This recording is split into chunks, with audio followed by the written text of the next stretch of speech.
I think the car manufacturers, the banks, the dealers, they're all a little bit pissed off at us for selling our cars to Carvana, Vroom, Carmax, auto lenders go over the past couple of years. The pandemic has caused major used car inventory problems because we keep selling our cars to these online companies. They're fighting back, you guys, and they're fighting back really, really hard. What I want to do in this video is not give you some sort of guide as to, you should shine up your car to hide some blemishes before you try and sell your car to Carmax. Nothing like that. It's regarding the payoff information on your car.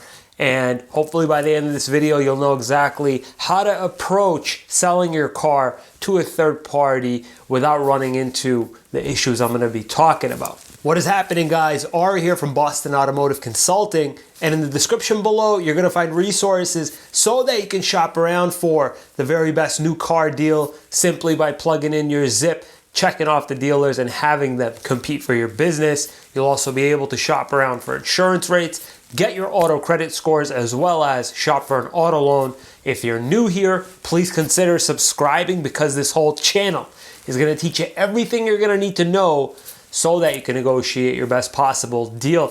You guys, I went on to my BMW Financial Services account just to see my payoff quote, and it's kind of funny because I do this quite often just to see, if I wanted to get out of it now, how much Carmax would need to give me and how much I'd need to pay out of pocket if I'd need to pay out of pocket to get out of it.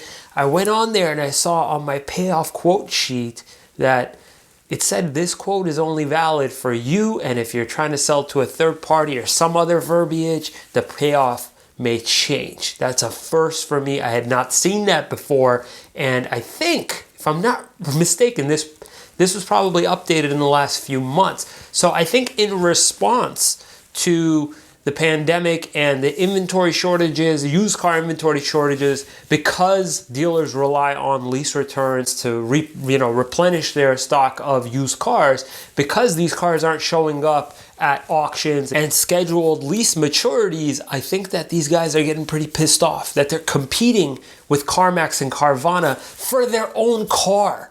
So in response to that, I think what they're trying to do is at the very least, if you're going to be trying to sell it to Carmax or Carvana, what they're trying to do is give them, the third party, a different buyout price than they're giving you. The reason being is that in your lease contract, technically speaking here, they did spell that out for you. They did say that this residual or buyout price is only good for you and no other person except for you and the dealer. So in essence, this whole warning that I'm trying to give to you is if you're trying to go to Carmax and Carvana and use the payoff quote that you got for yourself as a reference point for what it's going to cost you to get out of your leased car, or if you're going to be making money on your leased car, things might change pretty quickly. If you go into Carmax, Carvana, Vroom, etc., you get your car appraised and you see that, okay, my car appraisal came at $20,000. That's great because my buyout or my payoff amount on my account is $20,000. That means I'm out clean. You may be wrong. You may want to call your bank to see, what is my payoff amount for a third party company? What is it down to the T, down to the actual cent, so that you can see whether or not you're actually going to be zeroing out, no problem, or if you're going to actually owe money to the lender for getting out and selling it to a third party.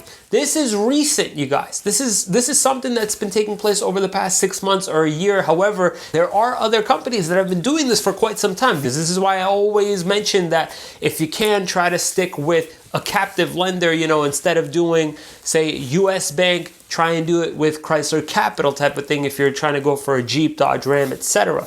You guys, I just want you to be careful. I don't want you running into a situation where you're actually in a situation where you're owing money to get out of the car, as opposed to, getting your appraisal, getting your payoff, and just making that subtraction or calculation just strictly just from that alone.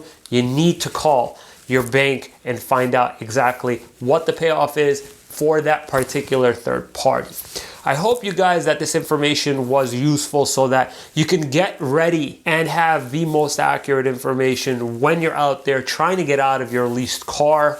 I really do hope that this puts into perspective exactly why this is all happening, what this is all in response to, and hopefully things will change and go back to normal, and this is not going to be the new normal in getting out of auto leases. As I mentioned before, links in the description below so that you can shop around for the very best car deal, plug in your zip, check off your dealers, and have them compete for your business. You'll also be able to check out insurance rates, get your auto credit scores, as well as shop for an auto loan. And if you found this information useful, please consider subscribing. Thank you so much for watching, guys. We'll see you next time.